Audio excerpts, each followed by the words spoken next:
Well, me and my trusty steed had a very pleasant drive down I-95 South this morning, and I recognize what an unusual statement that is. So I left Springfield, and here I am at the Virginia rest stop on I-95, and you might know there's a crash at mile marker 130, which is causing a bit of a traffic backup. So I decided to get out for a moment. I want to get off on mile marker 128. My goal is a place called Classic Iron, which is a big motorcycle store. And, well, let's figure out what comes next and head down there into Fredericksburg. Wowee, I'm in Classic Iron. Never seen so many bikes under one roof. Just a staggering assortment. And they talk Harley here, they talk Kawasaki, they talk Honda, they talk Indian, they talk trikes. They have a bunch of nice trikes too, standing behind me. Just talked to a very genial person named Red who explained what the differences on these various Harleys and bikes are. They have two Road Kings here. Very, very impressive dealership. Here's Classic Iron's collection of Indian motorcycles.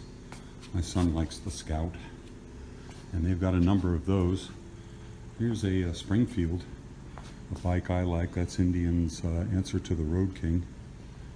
And a lot of these really, really nice touring bikes. Quite a few of them. You either like that leather fringe or you don't.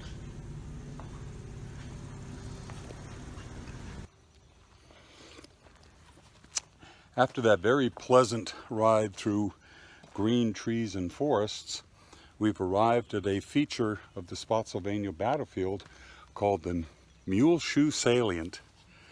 Some of the most violent and bloodiest and worst combat during the course of the very bloody and violent Civil War occurred right behind me at what's called the Mule Shoe. It was a system of works erected by the Confederates that the Federals attacked one morning, and it resulted in very, very bloody combat on both sides. And I'm smiling because there's a lady dodging around me and trying not to get into my shot, not because I find any of this amusing. The Mule Shoe Salient. 150 yards ahead of you is the Bloody Angle, perhaps the most hallowed sight on any Civil War battlefield. The Bloody Angle is a small bend in the Confederate works within the much larger Mule Shoe Salient, a huge outward bulge in the center of General Robert E. Lee's 6-mile-long defensive line. For 22 hours on May 12th and May 13th, 1864, combat raged here. Confederate troops created the Mule Shoe on the night of May 8th, 1864, while attempting to weave together two lines of earthworks that ran at right angles to one another. Lee recognized that it was inherently weak, subject to converging fire from many directions. To bolster the line, he constructed stout trenches, fortifying them with upwards of 30 cannon. Even so, the salient remained his most vulnerable point, a fact bloodily demonstrated on May 12, 1864.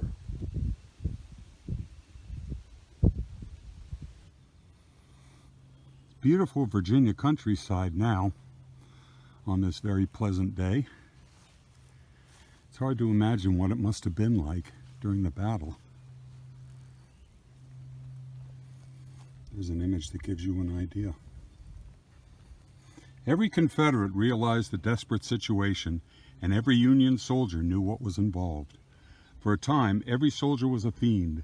The attack was fierce, the resistance fanatical.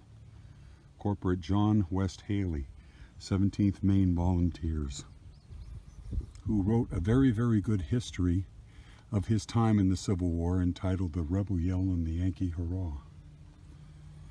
Bloody Angle, crowded ravine. Thousands of troops covered the ground in front and behind you. The Union battle lines extended for nearly half a mile.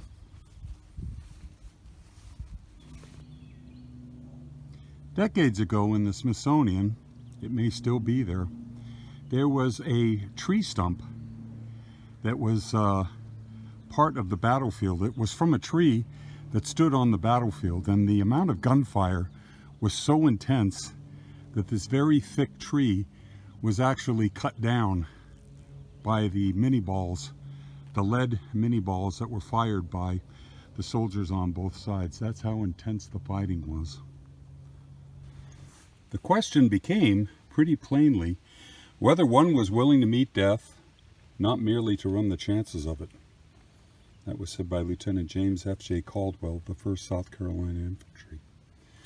And here it is. Called by one modern observer the signature artifact of America's military experience, the stump of the bloody angle oak is on display in the Smithsonian Institution.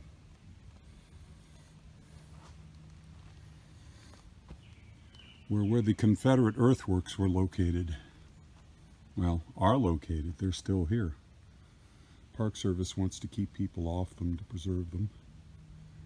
That makes sense.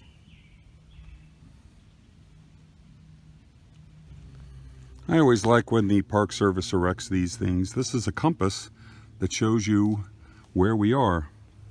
Fredericksburg is northeast, about 9 miles away. Chancellorsville, 6.1 miles away to roughly the north. Our next stop, the Block and Plank Crossroads, about 7.9 miles away. That's where we're headed.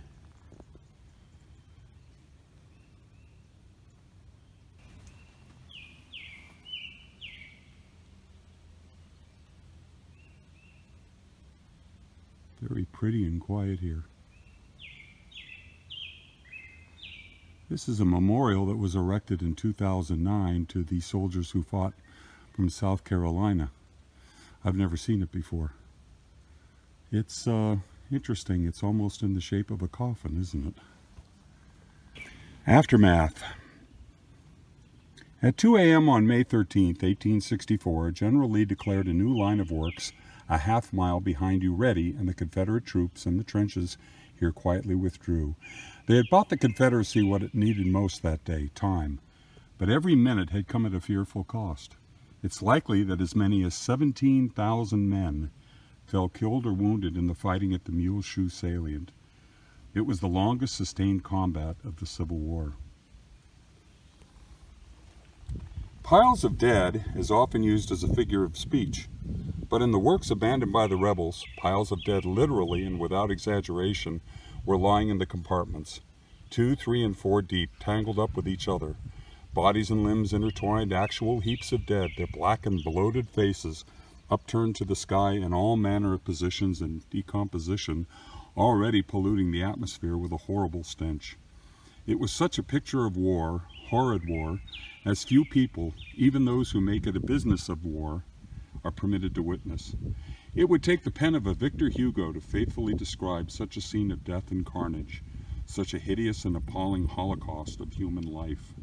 Lieutenant Harvey B. Wells, 84th Pennsylvania Volunteers. This is one of my favorite places in the entire state of Virginia. It's the intersection of the Orange Plank and Brock Roads.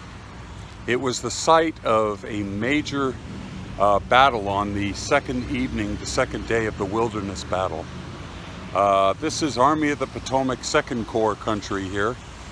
General Hancock and the 2nd Corps put up a very stout defense against the Confederates at these crossroads. They fortified it, dug in, and I can't explain why it's such a favorite place to me.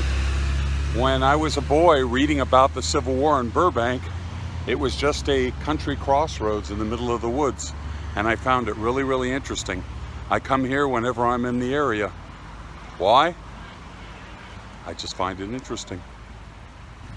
One reason this intersection is significant is because this is when the Army of the Potomac realized there would be no turning back, and it was on to Richmond, thanks to General Grant.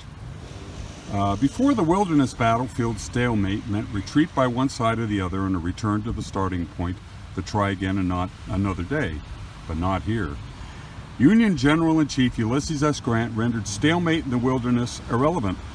On the night of May 7, 1864, as the woods around you still smoldered, Grant ordered the Union Army not backward, but forward, south, towards Spotsylvania Courthouse and eventually Richmond. That's where we just came from. As the Union soldiers quietly left the earthworks in front of you, they realized a turning point had arrived. And when, later that night, Grant rode among them, they cheered. They cheered not because Grant had won, but because he refused to lose. For the Union Army, 11 months of non-stop campaigning and ultimately victory lay ahead.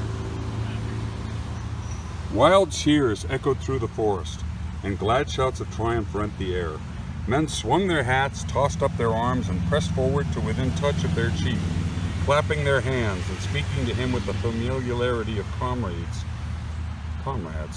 The night march had become a triumphal procession for the new commander. No turning back. I'm back at the same diner I was last time I came to Fredericksburg. Look what I see parked in the parking lot. A Volkswagen convertible, just like mine. And a Marine.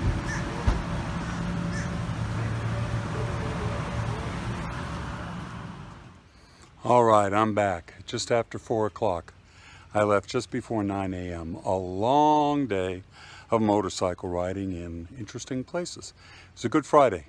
So now, time to get inside and make this video.